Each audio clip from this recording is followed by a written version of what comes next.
नमस्कार दोस्तों, हमारे YouTube चैनल अनंत कथा में आपका स्वागत है। मैं आज सुनाने जा रही हूँ मुंशी प्रेमचंद की कहानी अग्नि समाधि। साधु संतों के सत्संग से बुरे भी अच्छे हो जाते हैं, किंतु प्रयाग का दुर्भाग्य था कि उस पर सत्संग का उल्टा ही असर हुआ। उसे गांजे, चरस और भांग की चस्का पड़ गया, जिसका फल यह हुआ कि एक मेहनती उद्यमशील युवक आलस्य का उपासक बन बैठा। जीवन संग्राम में यह आनंद कहाँ। किसी वट वृक्ष के नीचे धूनी जल रही है। एक जटाधारी महात्मा विराज रहे हैं। भक्तजन उन्हें घेरे बैठे हुए हैं और तिल तिल कर चरस के दम लग रहे हैं। बीच बीच में भजन भी हो जाते हैं। मजूरी धातुरी में यह स्वर्ग सुख कहाँ। चीलम भरना प्रयाग का काम था। भक्तों को परलोक में पुण्य फल की आशा थी। प्रयाग को तत्काल फल मिलता था। चिलमों पर पहला हक उसी का होता था। महात्माओं के श्रीमुख से भागवत चर्चा सुनते हुए वह आनंद से विहल हो उठता था। उस पर आत्मविस्मृति सी छा जाती थी। वह सौरभ, संगीत और प्रकाश से भरे हुए एक दूसरे ही संसार में पहुंच जाता था। इसलिए जब उसकी स्त्री रुक्मिन रात के 10-11 बजे जाने पर उसे बुलाने आती तो 10-11 बज जाने पर जब उसे बुलाने आती तो प्रयाग को प्रत्यक्ष क्रूर अनुभव होता। संसार उसे कांटों से भरा हुआ जंगल सा दिखता। विशेषतः जब घर आने पर उसे मालूम होता कि अभी चूल्हा नहीं जला और चने चवेने की कुछ फिक्र करनी है। वह जाति का भर था। गांव की चौकीदारी उसकी मीरास थी। 2 रुपए और कुछ आने वेतन मिलता था। वर्दी और साफा मुफ्त। काम था सप्ताह में 1 दिन थाने जाना, वहां अफसरों के द्वार पर झाड़ू लगाना, अस्तबल साफ करना, लकड़ी चीरना। प्रयाग रक्त के घूंट पी पी कर ये काम करता, क्योंकि अवज्ञा शारीरिक और आर्थिक दोनों ही दृष्टि से महंगी पड़ती थी। आंसू यूं पोंछते थे कि चौकीदारी में यदि कोई काम था तो इतना ही, और महीने में 4 दिन के लिए 2 रुपए और कुछ आने कम न थे।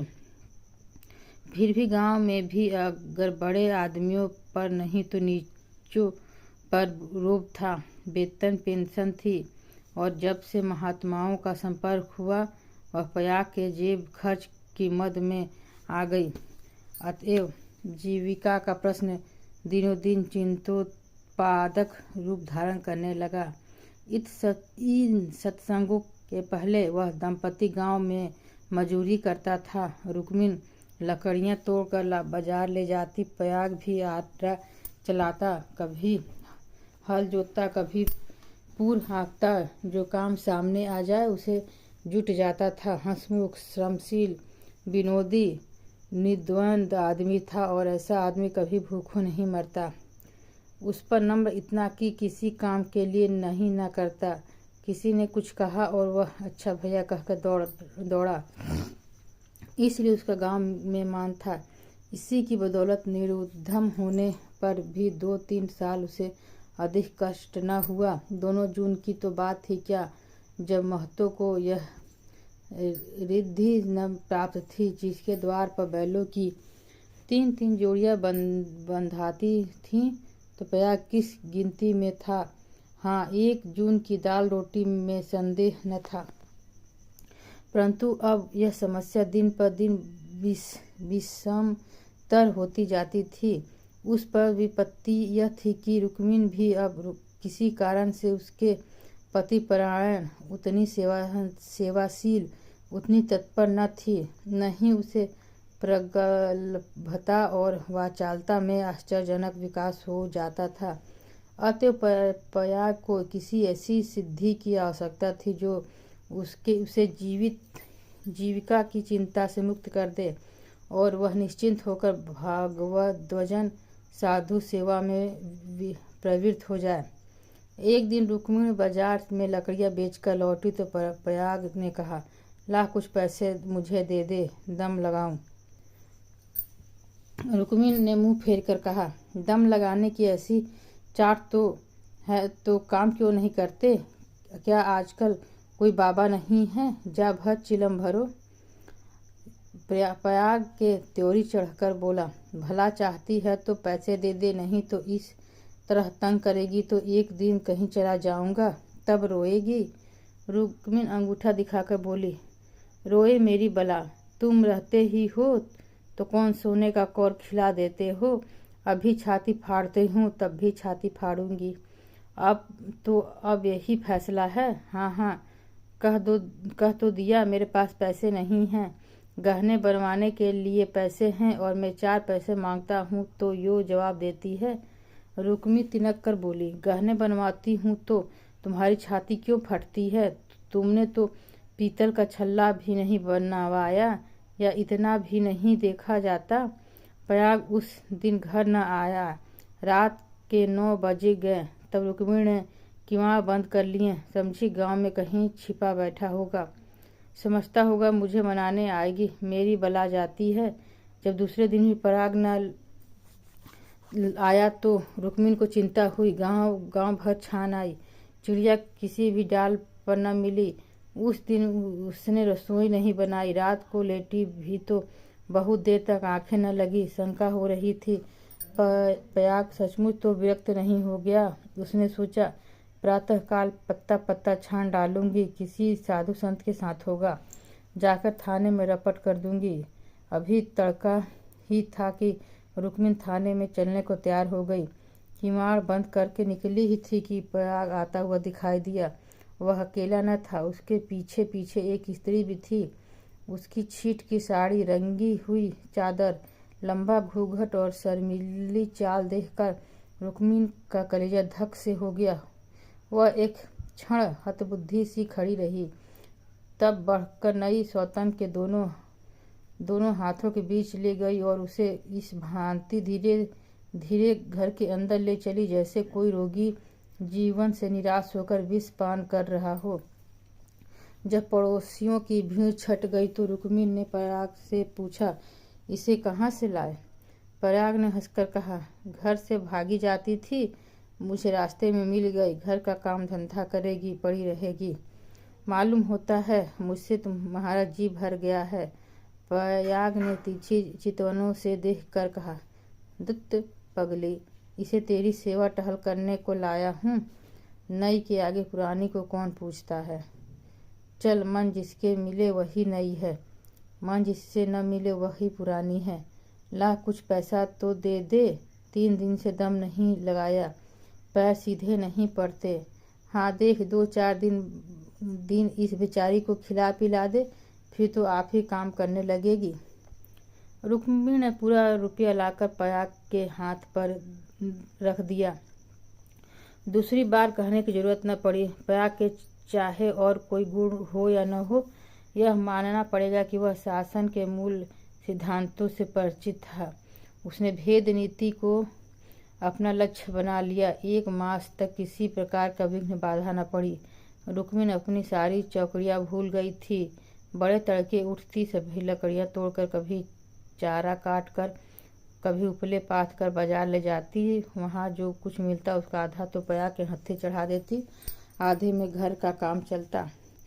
वह सौत तो कोई काम न करने देती। पड़ोसियों से कहती, बहन सौत है तो क्या है, तो अभी कल की बहुरिया 2-4 महीने भी आराम से न रहेगी तो क्या फाक याद करेगी। मैं तो काम करने को हूँ ही। गांव भर रुक्मिणी के शील स्वभाव का बखान होता था, पर सत्संगी घाघ प्रयाग सब कुछ समझता था और अपनी नीति की सफलता पर प्रसन्न होता था। एक दिन बहू ने कहा, दीदी अब तो घर में बैठे बैठे जी उबता है, मुझे भी कोई काम दिला दो। रुक्मिणी ने स्नेह सिंचित स्वर से कहा, क्या मेरे मुख में कालिख पुतवाने पर लगी हो? भीतर का काम किए जा, बाहर के लिए मैं हूँ ही।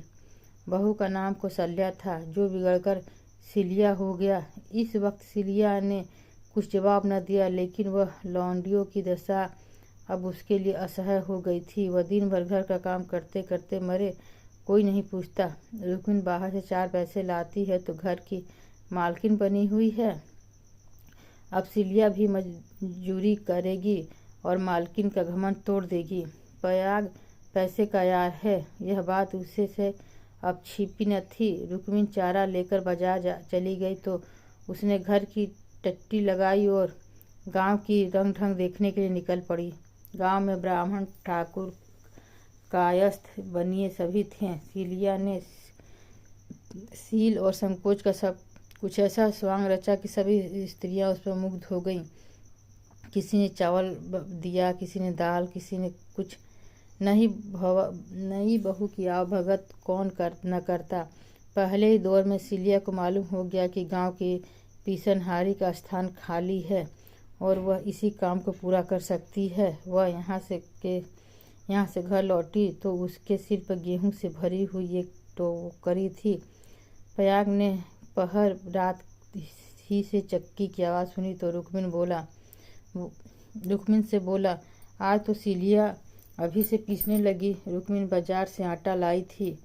अनाज और आटे के भाव में विशेष अंतर न था। उसे आश्चर्य हुआ कि सिलिया इतने सवेरे क्या पीस रही है। उठकर कोठरी में गई तो देखा सिलिया अंधेरे में बैठी कुछ पीस रही है। उसने जाकर उसका हाथ पकड़ लिया और टोकरी को उठाकर बोली, तुझसे किसने पीसने को कहा? किसका अनाज पीस रही है? सिलिया ने निशंक होकर कहा, तू जाकर आराम से सोती क्यों नहीं? मैं पीसती हूँ तो तुम्हारा क्या बिगड़ता है? चक्की की घुमुर घुमुर भी नहीं सही जाती। लाओ टोकरी दे दो। बैठे बैठे कब तक खाऊंगी?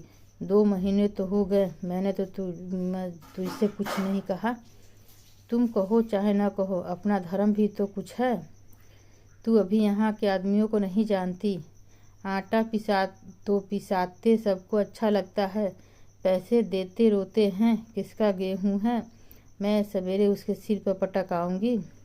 सिलिया ने रुक्मिन के हाथ से टोकरी छीन ली और बोली, पैसे क्यों न देंगे? कुछ बिगाड़ करती हूँ। तू न मानेगी, तुम्हारी लौंडी बनकर न रहूँगी। यह तकरार सुनकर पयाग भी आ पहुँचा और रुक्मिन से बोला, काम करती है तो करने क्यों नहीं देती?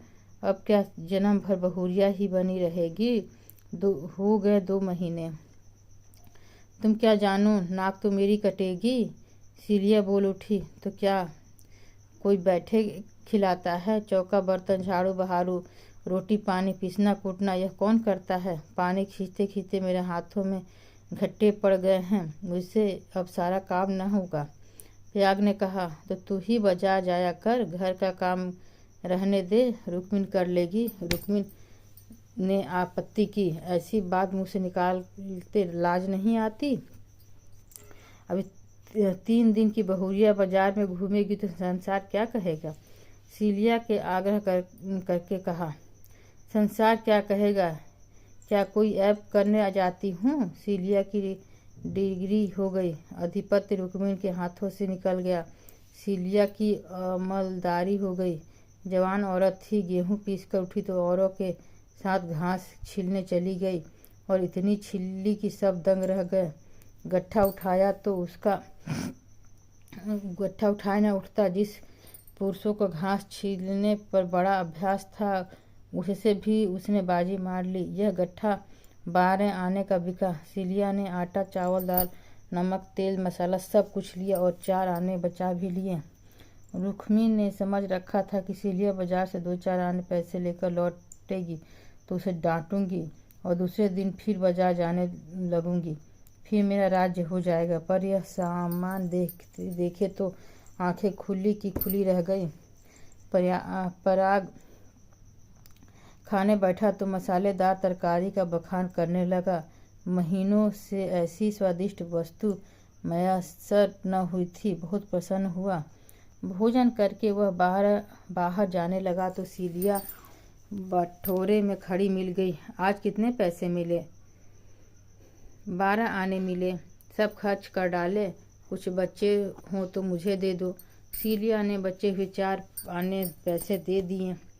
पयाग पैसा खनखनाता हुआ बोला, तूने तो आज माला माल कर दिया। रुक्मिणी तो 2-4 पैसे ही में ही टाल देती थी। मुझे गाड़ कर रखना थोड़े ही है, पैसे खाने पीने के लिए हैं, गाड़ने के लिए नहीं। अब तू ही बाजार जाया कर, रुक्मिणी घर का काम करेगी। रुक्मिणी और सीलिया में संग्राम छिड़ गया। सीलिया पयाग का अपना आधिपत्य जमाए रखने के लिए जान तोड़कर परिश्रम करती और पहर रात ही से उसकी चक्की की आवाज़ कानों में आने लगती। दिन निकलते ही घास लाने चली जाती और जरा देर सुस्ताकर बाजार की राह लेती। वहाँ से लौटकर भी वह बेकार न बैठती, कभी सन काटती, कभी लकड़ियाँ तोड़ती। रुक्मिणी से उसके प्रबंध से बराबर ऐब निकालती और जब अवसर मिलता तो गोबर बटोर कर उपले पाथती और गांव में बेचती। पयाग के दोनों हाथों में लड्डू थे। स्त्रियां उसे अधिक से अधिक पैसे देने और स्नेह का अधिकांश देकर उसे अधिकार में लाने का प्रयास करती, पर सीलिया ने कुछ ऐसी दृढ़ता से आसन जमा लिया कि किसी तरह हिलाई न हिलती। यहाँ तक कि एक दिन दोनों प्रतियोगियों में खुल्लम खुल्ला ठन गई। एक दिन सीलिया घास लेकर लौटी तो पसीने से तर थी। फागुन का महीना था, धूप तेज थी। उसने सोचा नहाकर बाजार जाऊंगी। घास द्वार पर ही रखकर वह तालाब में नहाने चली गई।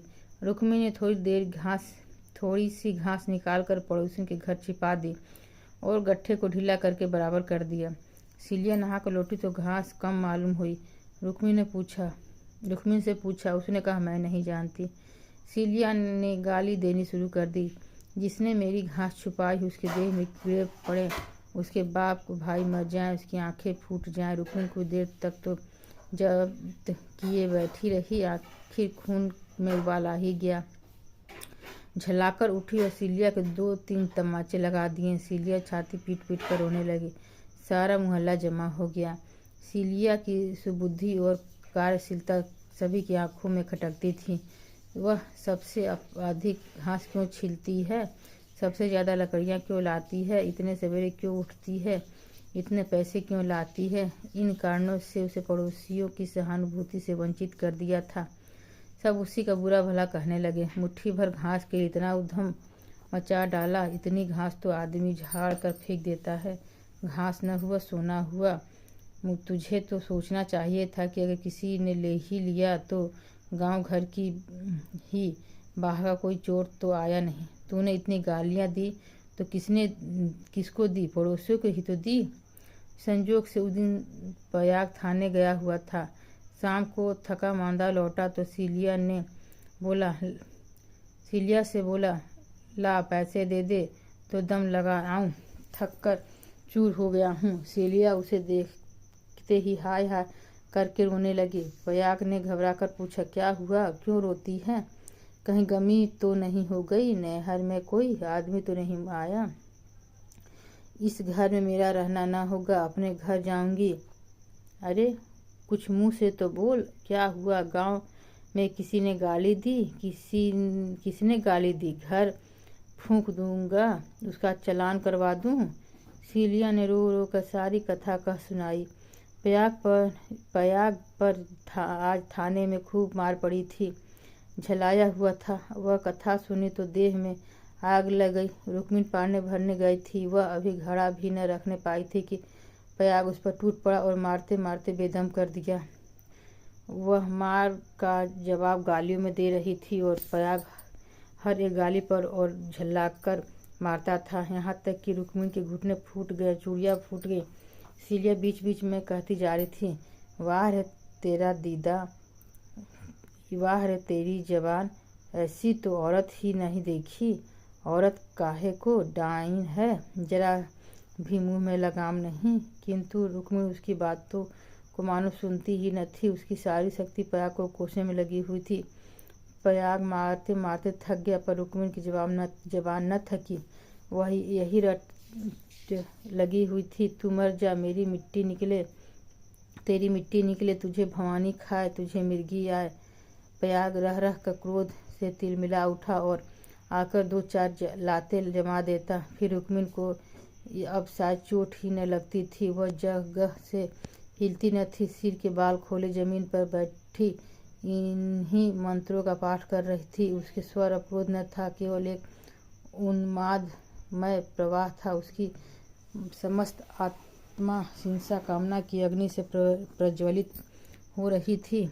अंधेरा हुआ तो रुक्मिणी उठकर एक ओर निकल गई, जैसे आंखों से आंसू की धार निकल रही है।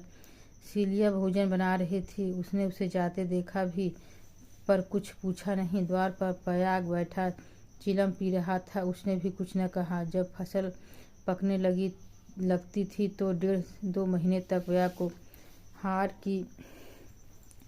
की देखभाल करनी पड़ती थी। उसे किसानों ने 2 फसलों पर हल पीछे कुछ अनाज बांधा हुआ था। माघ ही में वह हार के बीच में थोड़ी सी जमीन साफ करके एक मड़ैया डाल देता था और रात को खा पीकर आग चिलम और खमासू चिलम लिए हुए इसी मड़ैया में जाकर पड़ा रहता था। चैत के अंत तक उसका यही नियम रहता था। आजकल वही दिन थे। फसल पकी हुई तैयार खड़ी थी। 2-4 दिन में कटाई शुरू होने वाली थी। पयाग ने 10 बजे रात तक रुक्मिणी की राह देखी। फिर वह समझकर कि शायद किसी पड़ोसी के घर सो रही होगी, उसने खा पी कर अपनी लाठी उठाई और सीलिया से बोला, किवाड़ बंद कर ले, अगर रुक्मिणी आए तो खोल देना और मना जुना कर थोड़ा बहुत खिला देना। तेरे पीछे आज इतना तूफान हो गया, मुझे न जाने इतना गुस्सा कैसे आया। मैंने उसे कभी फूक की छड़ी भी न छुआ था। कहीं बूढ़ घास न मरी हो तो कल आफत आ जाएगा। सीलिया बोली, न जाने कब आएगी कि नहीं। मैं अकेली कैसे रहूँगी, मुझे डर लगता है। तो घर में कौन रहेगा? सूना घर पाकर कोई लोटा थाली उठा ले जाए तो डर किस बात का? फिर रुक्मिणी तो आती ही होगी। सीलिया ने अंदर से टट्टी बंद कर ली। पयाग हार की ओर चला। चरस की तरंग में वह भजन गाता जाता था। ठगिन क्या नैना झमकावे, कद्दू काट मृदंग बनावे, नींबू काट मजीरा, 5 तरोई मंगल गावे, नाचे बालम खीरा। रूपा पहिर के रूप दिखावे, सोना पहिर रिझवावे, गले डाल तुलसी की माला, 3 लोक भरमावे। ठगिनी सहसा सिवाने पर पहुँचते उसने देखा कि सामने हार में किसी ने आग लगाई। एक क्षण में एक ज्वाला सी दमक उठी। उसने चिल्लाकर पुकारा, कौन है वहाँ? अरे यह कौन आग जलाता है? ऊपर उठती हुई ज्वालाओं से उसने अपनी आग्नेय जिह्वा से उत्तर दिया। अपराग को मालूम हुआ कि उसकी मड़ैया में आग लगी हुई है। उसकी छाती धड़कने लगा। उस मड़ैया में आग लगाना रुई के ढेर में आग लगाना है। हवा चल रही थी। मड़ैया के चारों ओर हट कर पकी हुई फसलों की चादर सी बिछी हुई थी। रात में भी उसका सुनहरा रंग झलक रहा था। आग की एक लपट, केवल जरा सी चिंगारी सारे हार को भस्म कर देगी। सारा गांव तबाह हो जाएगा। इसी हार से मिले हुए दूसरे गांव से भी हार थे, वे भी जल उठेंगे। ओह, लपटें बढ़ती जा रही हैं। अब विलंब न करने का समय न था। पयाग ने अपना उपला और चिलम वहीं पटक दिया और कंधे पर लोहबंद लाठी रखकर बेतहाशा मड़ैया की ओर दौड़ा। मेड़ों से जाने में चक्कर था, इसलिए वह खेतों में से होकर भागा जा रहा था। प्रति क्षण ज्वाला प्रचंड होती जा रही थी। पयाग के पांव तेजी से उठ रहे थे। कोई तेज घोड़ा भी इस वक्त उसे पा न सकता। अपनी तेजी पर उसे स्वयं आश्चर्य हो रहा था। जान पड़ता था कि पांव भूमि पर पड़ते ही नहीं। उसकी आंखें मड़ैया पर लगी हुई थीं, दाहिने बाएं और कुछ न सूझता। इसी एकाग्रता ने उसके पैरों पर लगा दिए थे। न दम फूलता था, न पांव थकते थे। 3-4 फलांग उसने 2-3 मिनट में तय कर ली और मड़ैया के पास जा पहुंचा।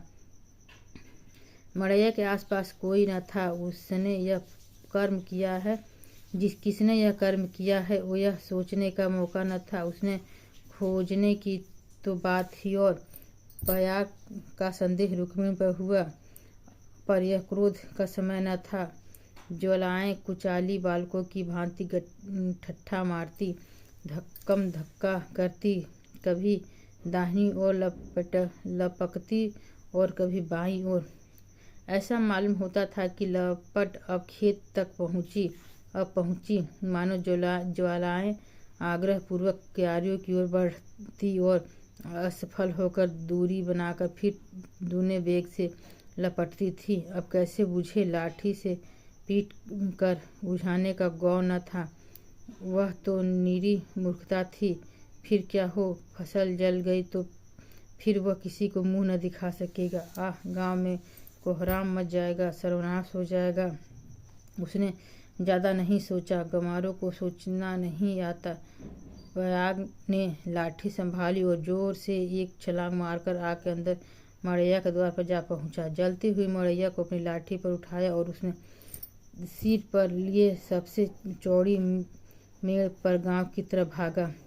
ऐसा जान पड़ा मानो कोई अग्नियान हवा में उड़ता चला जा रहा है। फूस की जलती हुई धाजियाँ उसके ऊपर गिर रही थी, पर उसे इसका ज्ञात न होता था। एक बार एक मुट्ठा अलग होकर उसके हाथ पर गिर पड़ा। सारा हाथ भुन गया और उसके पांव पल भर भी नहीं रुके।